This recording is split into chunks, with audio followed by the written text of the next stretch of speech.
লাট্টু সর না করতে দাও রে বাবা।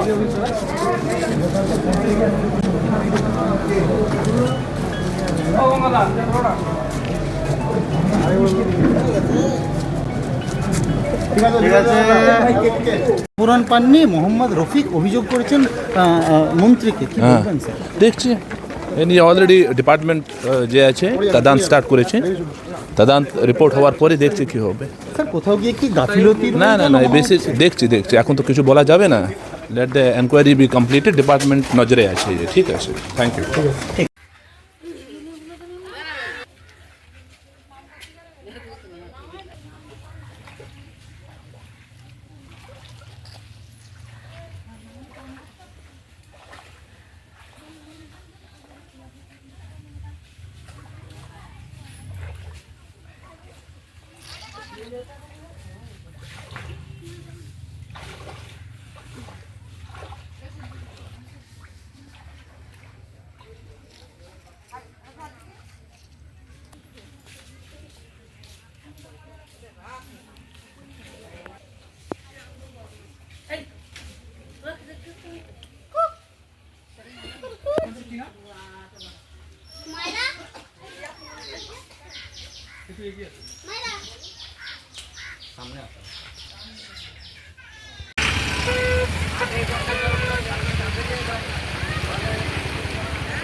বন্যার ফলে যে চাষির ক্ষতি হয়েছে, তো এখনো পর্যন্ত কি ক্ষতিপূরণ পাওয়া গেছে? কোথাও আবেদন জানিয়েছেন?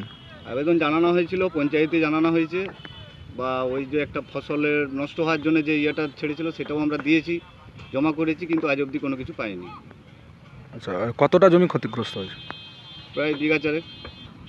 এলাকার কতটা জমি নষ্ট হয়েছে বলে মনে হয়? অনেক জমি নষ্ট হয়েছে, অনেকেরই ওইরকমভাবেই গেছে, কারো 2 বিঘা, কারো 4 বিঘা, কারো 5 বিঘা, এরকম সব গেছে, কিন্তু আজ অবধি কেউ কোনো ইয়ে পায়নি। এখন কি চাইছেন? আমরা চাইছি, এই তো আবার আলুরও যে পজিশন, আমরা চাইছি যে যাতে সরকার এটাকে দৃষ্টিভঙ্গি দিয়ে দেখে। কৃষকদের সাথে তো কোনো ইয়েই দেখছে না কেউ, সব ইয়েতেই আমরা মার খাচ্ছে, চাষিরা মার খাচ্ছে। চাষিদের জন্য পশ্চিমবঙ্গে কেউ কোনো ইয়ে করছে না। কি চাইছেন এখন? আমরা চাইছি যাতে সঠিকভাবে মানুষ ওই সুযোগগুলো পায়, যাতে ওই সরকার যেন মানে তাদের ইয়ে থেকে ঋণমুক্ত করতে পারে, সেই সহযোগিতা যেন করে, সেইটুকু আমরা আবেদন করব সরকারের কাছে, যাতে আমাদের এই সব যে সমস্যা চাষিদের এই ঋণ করে এই যে সমস্যায় পড়েছে মানুষ, ধানে গেল, আলুতে যাবে, সবই তো মানে চাষিরা মানে এই যে ক্ষতি মানে বলে বোঝানো যাবে না। আপনার নাম? আমার নাম সঞ্জয় সিংহ। এখন কোম্পানিকে দোষারোপ করে কি হবে? পুরো যে ক্ষতিগ্রস্ত চাষিদের লিস্ট, সেটা এগ্রিকালচার ডেভেলপমেন্ট অফিসার অর্থাৎ এডিও এবং ডিএম এর তত্ত্বাবধানে হয়েছে। তাদেরকেই দেখভাল করার দায়িত্ব দেওয়া হয়েছিল। তারা এলাকার তৃণমূল নেতা এবং তৃণমূলের যারা পঞ্চায়েত, তাদের কাছ থেকে নাম তুলে নিয়ে সেই নাম পাঠিয়েছে। তাই যারা প্রকৃত ক্ষতিগ্রস্ত চাষি, তারা ক্ষতিপূরণ পাচ্ছে না, কিন্তু যাদের হয়তো চাষি না, তারা চাষ করে না, তারা ক্ষতিপূরণ পাচ্ছে শুধুমাত্র তৃণমূল কংগ্রেস করে বলে এবং তৃণমূল কংগ্রেসের নেতাদেরকে তাবেদারি করে বলে, বা হয়তো কাটমানি দিয়েছে বলে। গোটা এই সিস্টেমটা দুর্নীতিতে ভরা, এবং তৃণমূল কংগ্রেস এবং তাদের যে প্রশাসন তাদেরকে কাজে লাগিয়ে এরকম দুর্নীতি করছে। প্রকৃত ক্ষতিগ্রস্ত চাষি যারা বাদ গেছে, তারা একজন দুজন নয়, প্রায় হাজার হাজার কৃষক ক্ষতিগ্রস্ত, কিন্তু তাদের লিস্টে নাম নেই, তারা সাফারার হয়েছেন।